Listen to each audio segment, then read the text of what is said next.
Bismillah, Assalamualaikum warahmatullahi wabarakatuh. Pada kesempatan yang baik ini kita akan membahas tema tentang pidato persuasif.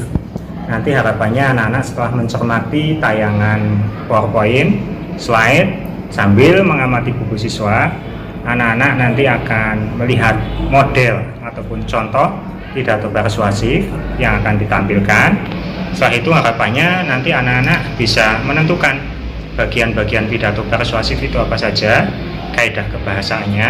Setelah dianalisis, pada akhirnya nanti kalian akan menyajikan pidato persuasif yang kemudian nanti akan ditampilkan di depan kelas. Materi ini penting, kenapa? Karena nanti pada saatnya kalian melanjutkan di SMA atau SMK, kemudian kuliah, kembali ke masyarakat, maka nanti kalian akan dituntut untuk bisa berpidato persuasif, mengajak, mempengaruhi dengan etika, dengan akal, dengan perasaan, dan dengan emosi, sehingga pidato persuasif kalian nanti akan menjadi menarik. Apalagi seorang pemimpin itu harus juga bisa berpidato dengan baik.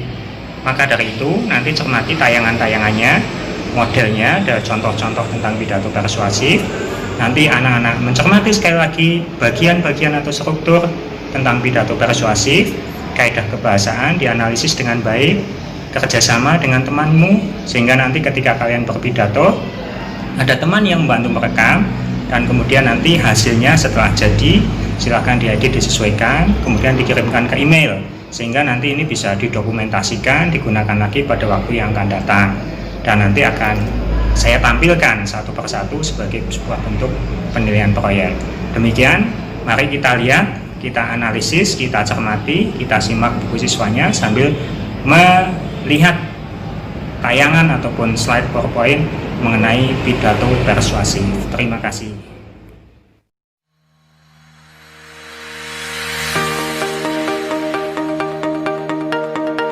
Teks pidato persuasif ini sangat penting karena kemampuan kita untuk menyampaikan pendapat, gagasan di depan umum itu akan sangat berguna bagi kehidupan kita.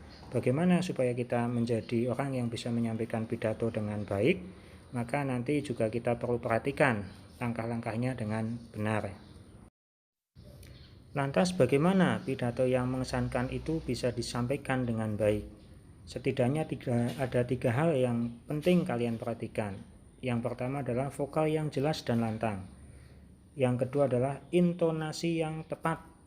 Sedangkan yang ketiga adalah memainkan ekspresi atau raut muka, kontak mata, dan gerakan tubuh. Tiga hal penting ini perlu kalian ketahui, kalian pahami dengan baik, sehingga apabila kalian menyampaikan pidato, itu nanti pidato kalian akan menjadi pidato yang sangat mengesankan. Vokal maksudnya adalah kata, bahasa, atau kalimat yang kita sampaikan tidak ada yang salah ucap. Ini butuh latihan. Perlu dilatih kalian mengucapkan A, I, U, E, O dengan jelas. Kemudian yang kedua, intonasi yang tepat. Di dalamnya ada nada, tempo, dan jeda. Tinggi rendahnya kalimat. Apakah yang kalian sampaikan kalimat tanya, kalimat perintah, kalimat berita, kemudian juga temponya, dan juga tidak lupa tanda baca, titik dan koma. Itu akan bisa menguatkan apa yang kalian sampaikan sehingga bisa hasilnya maksimal. Yang ketiga tidak lupa adalah memainkan ekspresi, raut muka, kontak mata, dan gerakan tubuh. Ini akan sangat menguatkan ketika kalian ingin meyakinkan pembaca atau pendengar yang ingin menyimak pidato persuasif yang kalian sampaikan. Perlu dikuatkan dengan gerakan tubuh ataupun ekspresi yang betul-betul mendukung ataupun disertai dengan bukti dan fakta yang menguatkan terhadap pidato yang kalian sampaikan.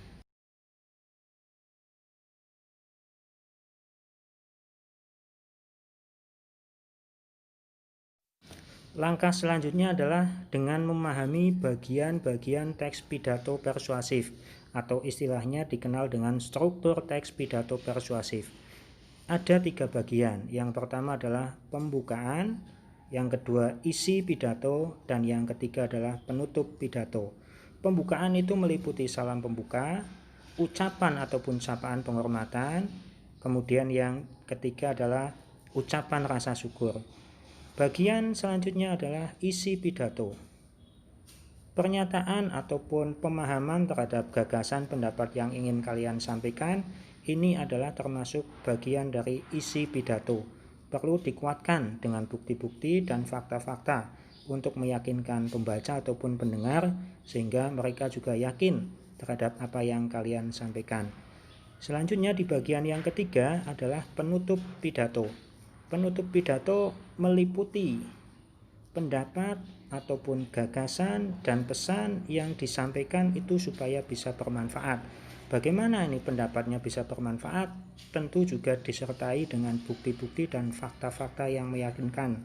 Jangan lupa di bagian penutup pidato ini juga kalian nanti perlu menyampaikan ucapan terima kasih dan permohonan maaf. Kemudian ditutup dengan salam penutup. Misalnya, wassalamualaikum warahmatullahi wabarakatuh, sekian dan terima kasih. Itu adalah bagian penutup pidato.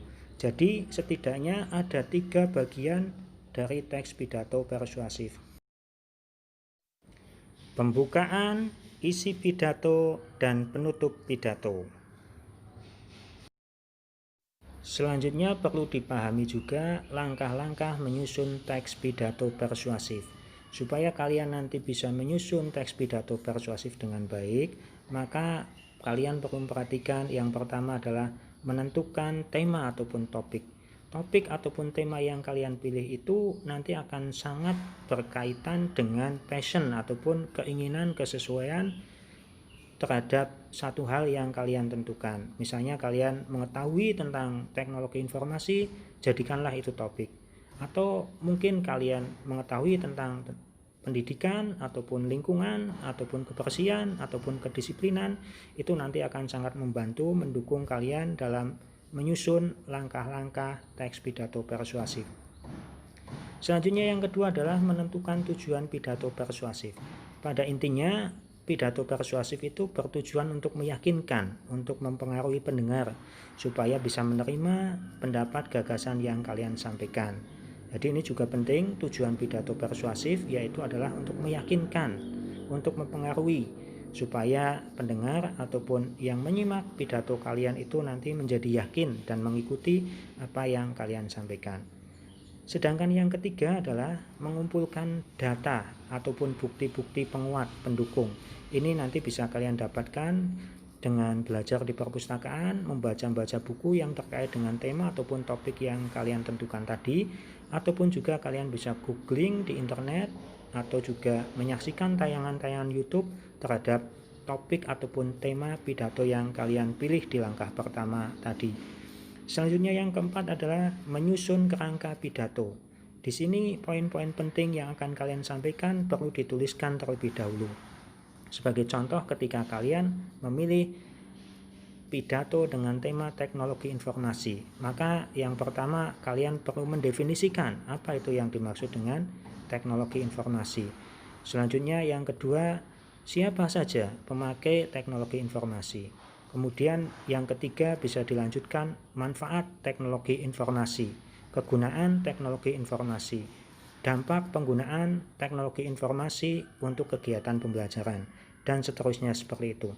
Selanjutnya di bagian yang terakhir adalah mengembangkan kerangka yang kalian susun di langkah keempat tadi dengan pembahasan yang lebih kuat, dengan disertai dengan bukti-bukti, dengan fakta-fakta, dengan argumen pendukung, sehingga nanti pendengar ataupun pembaca yang menyimak pidato persuasif kalian betul-betul menjadi yakin dan bisa menyimpulkan, bisa mengikuti, ataupun juga bisa terpengaruh dengan ajakan pendapat yang telah kalian sampaikan. Ini langkah-langkah menyusun teks pidato persuasif. Yang pertama adalah tentukan topik atau tema, tentukan tujuan pidato persuasif, kumpulkan data, susun kerangka pidatonya, dan dibahas dengan mengembangkan kerangka pidato persuasif tersebut.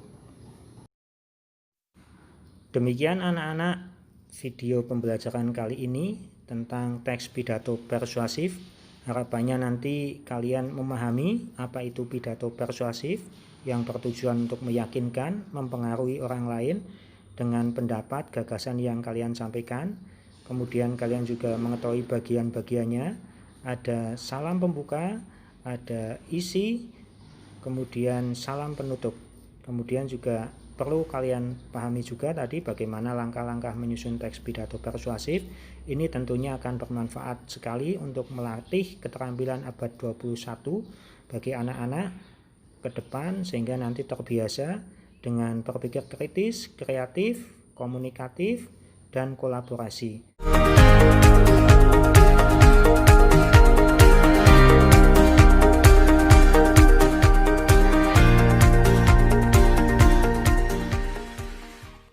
Assalamualaikum warahmatullahi wabarakatuh.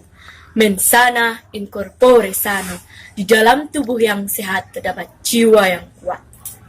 Yang saya hormati Bapak Kundaru Wahyono selaku guru mata pelajaran Bahasa Indonesia dan teman-teman sekalian yang saya banggakan.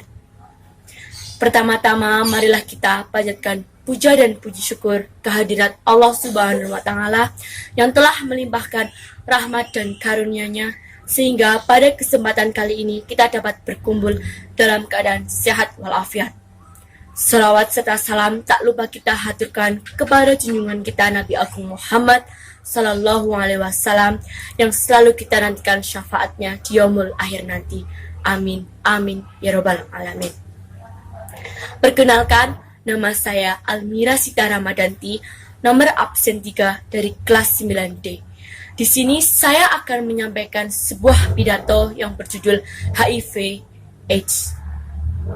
Mendengar kata HIV/AIDS, terlintas di pikiran kita sebuah penyakit yang sangat berbahaya.